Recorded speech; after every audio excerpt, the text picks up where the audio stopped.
और उन्होंने एक बार फिर युद्ध को लेकर अपने इरादे साफ कर दिए हैं।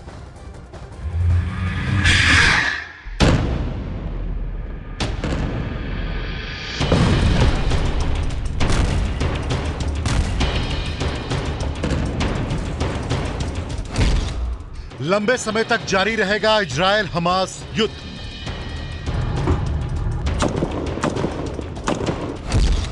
युद्ध को लेकर बाइडेन ने दिया बड़ा संकेत।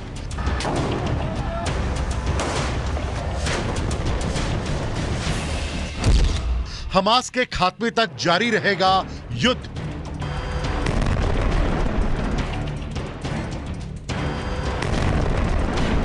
इजरायल और हमास में जारी जंग के बीच अमेरिकी राष्ट्रपति जो बाइडेन और चीन के राष्ट्रपति शी जिनपिंग की मुलाकात हुई। उम्मीद थी कि इस मुलाकात के युद्ध विराम को लेकर कोई चर्चा हो सकती है, लेकिन दुनिया की दो महाशक्ति की मुलाकात के बाद बाइडेन का जो बयान सामने आया, उससे यह साफ हो गया कि अभी इस युद्ध का अंत नहीं होने वाला है। यह युद्ध लंबा चलेगा और गाजा पर इजरायल के हमले जारी रहेंगे।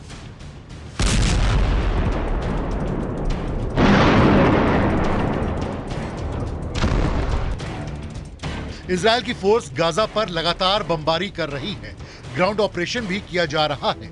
इजरायल के प्रधानमंत्री बेंजामिन नेतन्याहू और युद्ध के मैदान में डटी इजरायल की डिफेंस फोर्स हर कीमत पर हमास का खात्मा करना चाहती है। ऐसे में शी जिनपिंग से मुलाकात के बाद अमेरिका के राष्ट्रपति जो बाइडेन ने भी साफ कर दिया है कि हमास के खात्मे तक ये युद्ध जारी रहेगा।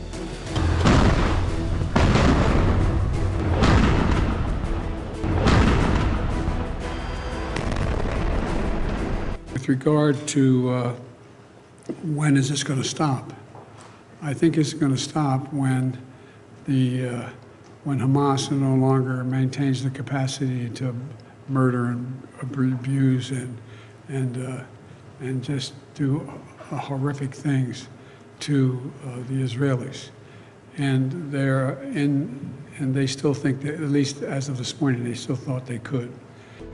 बाइडेन ने अपने इस बयान से गाजा में इजरायल की कार्रवाई का समर्थन किया। साथ ही अमेरिका ने यह भी साफ कर दिया कि वो इस युद्ध में नेतन्याहू के साथ खड़ा है और वो भी हर हाल में हमास का खात्मा चाहता है।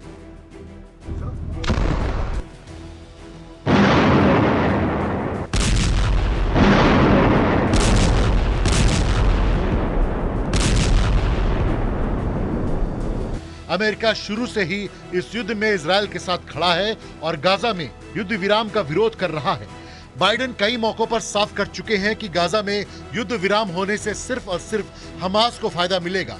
उन्होंने एक बार फिर हमास पर निशाना साधा और कहा कि हमास ने पहला अपराध अस्पताल में आतंक का अड्डा बनाकर किया और यह सच्चाई है और यही वजह है कि इजरायल की तरफ से अस्पताल के आसपास हमले किए जा रहे हैं। इजरायल की फोर्स गाजा के अस्पतालों में सैन्य कार्रवाई को अंजाम दे रही है।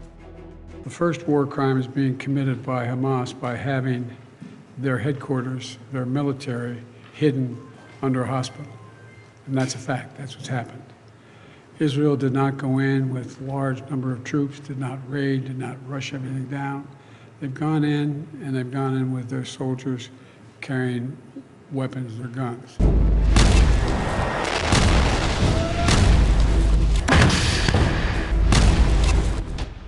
बाइडेन ने साफ कर दिया है कि हमास को लेकर अमेरिका के रुख में कोई बदलाव नहीं आया है।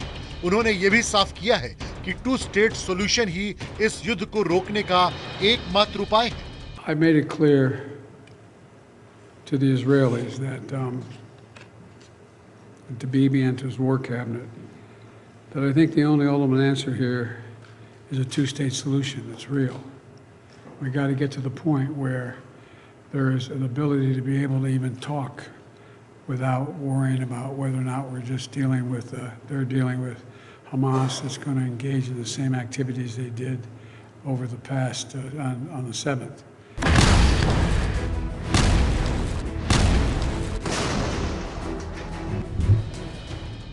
यानी बाइडेन ने साफ तौर पर कह दिया कि वो इस क्षेत्र में किसी तीसरी ताकत को बर्दाश्त नहीं करेंगे।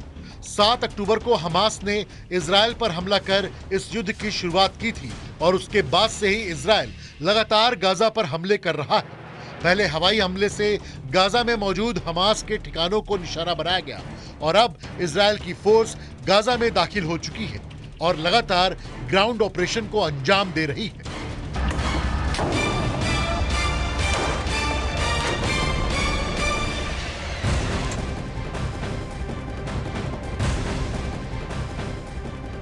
इजरायल और हमास में जारी युद्ध के बीच बड़ी खबर मिल रही है। इस युद्ध में अब अमेरिका की खुफिया एजेंसी FBI की एंट्री हो चुकी है। अमेरिका की खुफिया एजेंसी हमास के आतंकी और हमास से जुड़े लोगों की अब जांच कर रही है। इसके साथ ही हमास से जुड़े दूसरे संगठनों की भी जांच की जा रही है। दरअसल FBI को यह शक है कि हमास इजरायल की तरह कुछ दूसरे देशों के ऊपर भी ऐसे ही हमले कर सकता है और इसीलिए अब FBI इस पूरे मामले की जांच करेगी। न सिर्फ हमास बल्कि उसके जो आका हैं उनकी भी अब जांच की जाएगी। तो रूस यूक्रेन महायुद्ध और इजरायल हमास महाजंग के बीच अमेरिका के राष्ट्रपति जो बाइडेन और चीन के राष्ट्रपति शी जिनपिंग की मुलाकात हुई। सैन फ्रांसिस्को में दोनों नेताओं के बीच में ये बड़ी मुलाकात यहां पर हुई और किस तरह से ये मुलाकात हुई, किन मुद्दों पर चर्चा हुई, वो जरूर आपको ग्राफिक्स के जरिए बताना चाहेंगे क्योंकि इस मुलाकात पर सभी की नजरें टिकी हुई थी। दरअसल सैन फ्रांसिस्को में बाइडेन और शी जिनपिंग के जो बीच मुलाकात है, इजरायल हमास युद्ध पर चर्चा हुई। पूरी खुलकर बताया जा रहा है कि बातचीत इस युद्ध को लेकर हुई और इस मुलाकात में आपको बता दें कि रूस यूक्रेन युद्ध पर भी बताया जा रहा है कि बातचीत यहां पर की गई है, जिस पर अमेरिका और चीन ने अपने अपने रुख साफ किए हैं। तीसरा कौन सा वो मुद्दा रहा जिस पर बातचीत हुई है? चीन ताइवान विवाद, एक ऐसा विवाद जो बीच बीच में उठता रहा है। इस पर भी यहां पर बताया गया है कि वन चाइना पॉलिसी का मुद्दा उठाया गया है। दक्षिण चीन सागर में गतिरोध जिस तरह का है उस पर भी यह मुद्दा उठाया गया है। जासूसी गुब्बारा जो कि एक बड़ा मुद्दा आपको याद होगा, इस पर भी यहां पर चर्चा की गई है।